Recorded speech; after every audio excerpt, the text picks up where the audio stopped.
Hello mech warriors! Today I will talk about the Centurion-D. This is a 50-ton medium mech that comes with 2 energy, 2 ballistic and 2 missile hardpoints. Centurions in general are good brawling mechs due to their good durability and usage of ballistic and missile weapons. Their durability mostly comes from their design and not so much from their armor. They are quite thin mechs with decent hitboxes, and especially if you twist to the right, you can use their famous left shield arm as an extra layer of defense in order to protect your side torsos. The Centurion-D variant in particular specializes on the LBX-10 thanks to its quirks that before the skill tree were so extreme that you could literally place just an LBX-10 and with the amount of DPS you had back then, it was enough. But now that the LBX-10 cooldown has been toned down to a 25% in total, is still, if not the highest, one of the highest cooldown quirks for an LBX-10 in the game. You have to find other ways to make this mech perform its role, combining the skill tree and the new tech with the quirks. The Centurion-D comes with a minus 20% ballistic cooldown, a minus 5% LBX-10 cooldown, a plus 10% missile velocity, a plus 8 armor on its gun arm, a plus 16 internal structure to its gun and shield arm, and some extra lower value structure across the whole mech. Being a 50-ton mech that excels in damage over time loadouts is a dangerous business in MechWarrior Online, and despite being a good brawler mech, the Centurion does not have high mounted weapons and no jump jets or ECM, so there is no safe approach with the Centurion-D especially. This mech excels at supporting heavier mechs with similar loadouts and pilots that are willing to expose themselves to enemy fire for extended periods of time. If you are in a team that hides too much or is mostly composed with picking or hiding assaults and heavies, you will have a hard time with the Centurion-D. With all this in mind, I will show you 2 builds that in my opinion utilize this mech's strong points.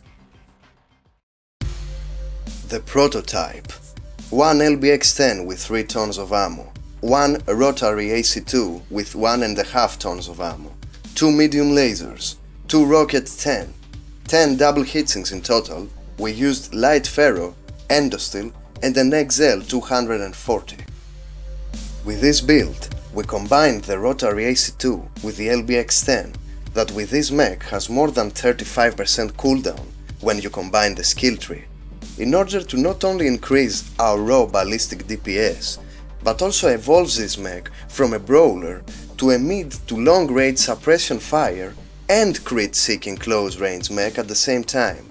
This combination is so cold that this build excels in hot maps. The drawbacks of this setup are fresh light mechs, and 82 maximum speed is barely enough for an inner sphere medium mech.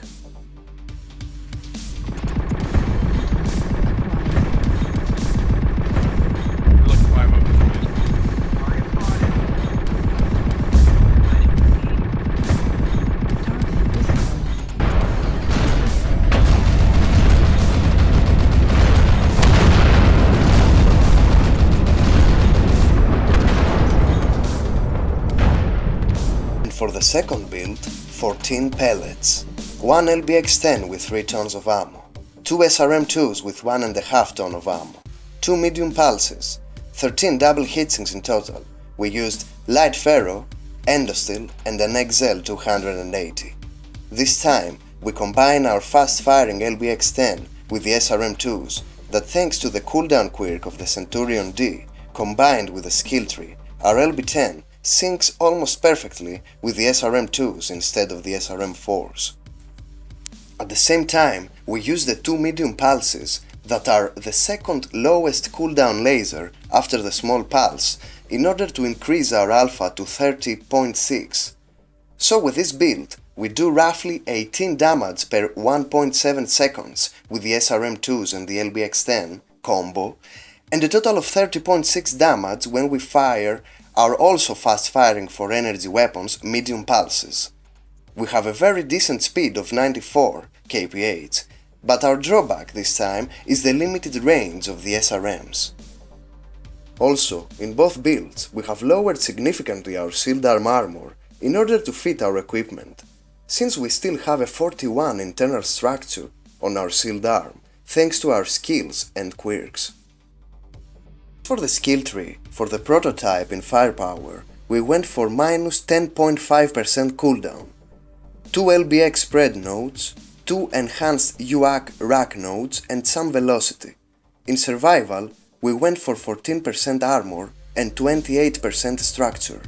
In mobility, for half speed tweak. In sensors, for 20% radar deprivation and max seismic, and the extra consumable slot. For the 14 pellets build, we went for a minus 11.25% cooldown, 2 LBX spread, 2 missile spread, and 2 missile rack nodes. All else remains the same as the prototype build.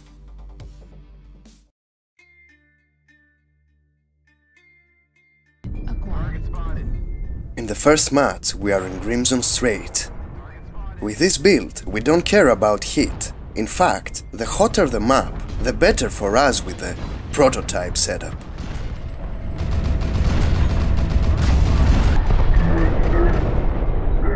Something that I forgot to mention in the mech lab is that the LB10 has the exact same optimal range with the Rotary AC2. At this point, we try to stay between our assaults and try to support them by laying our support and LB10 crit seeking fire.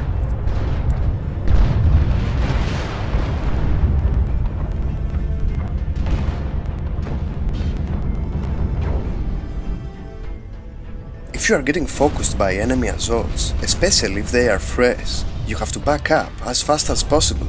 This is too much for our Centurion-D.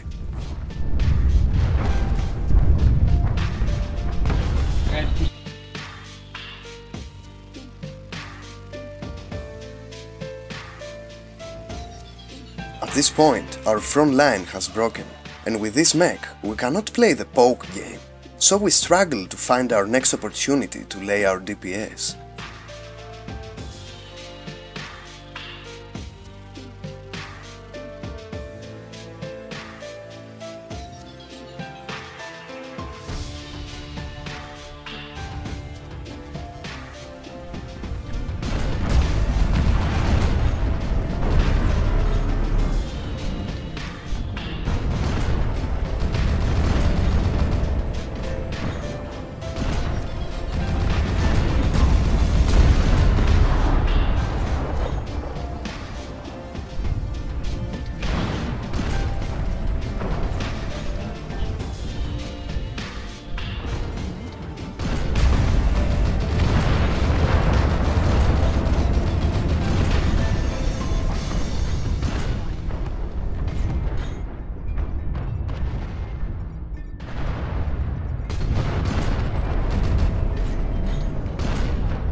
This fight, so far, didn't get on our favor, and we didn't get many opportunities to fire our weapons, so we go to make our last stand in the hopes to get as many with us as possible before dying ourselves.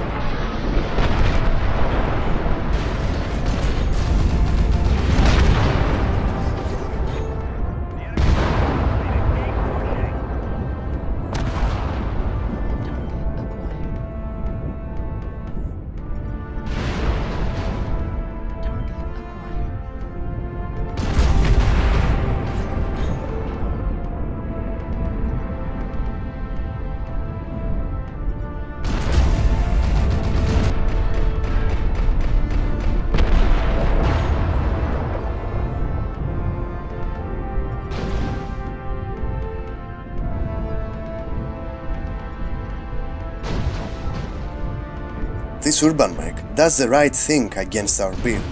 Mobile small targets are the bane of our setup that requires bulky and slow targets to hit.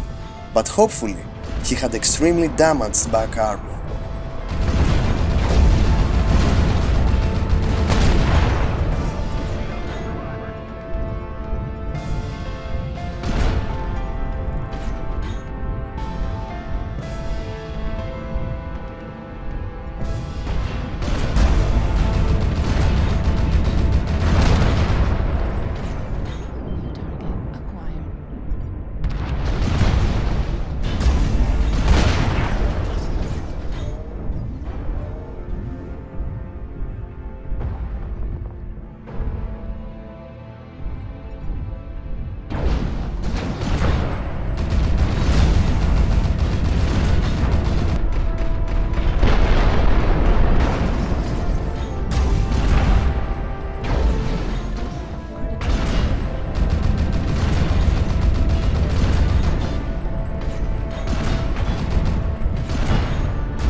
Let's go for a winning match for this build, and also a match that we fire our weapons more.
Another thing about this build is that you have to cautiously read the enemy loadouts and act accordingly. As an example, if the enemy uses an LBX-20 SRM build, you can keep your distance and act as a mid to long range ballistic mech. Or if the enemy is in a PPC, large laser or LRM build, you can push them like a short range brawler. This is a pure hybrid build.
Let's go for the 14 pellets match.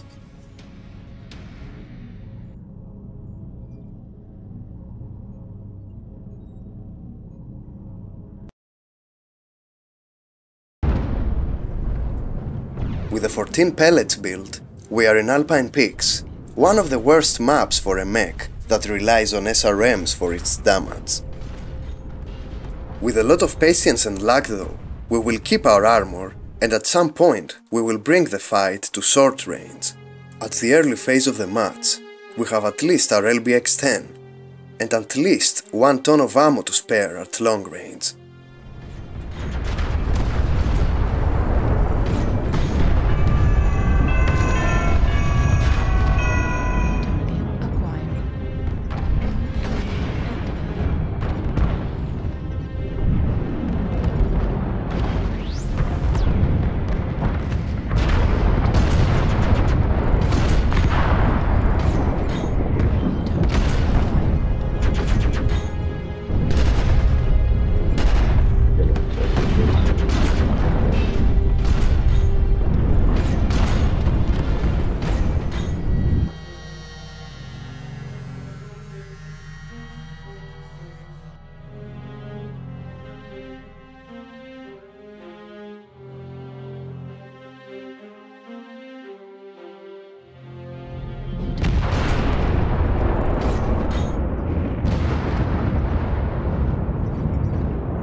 Since we are the most fresh mech around, we take the initiative to push first this time.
Thanks for watching.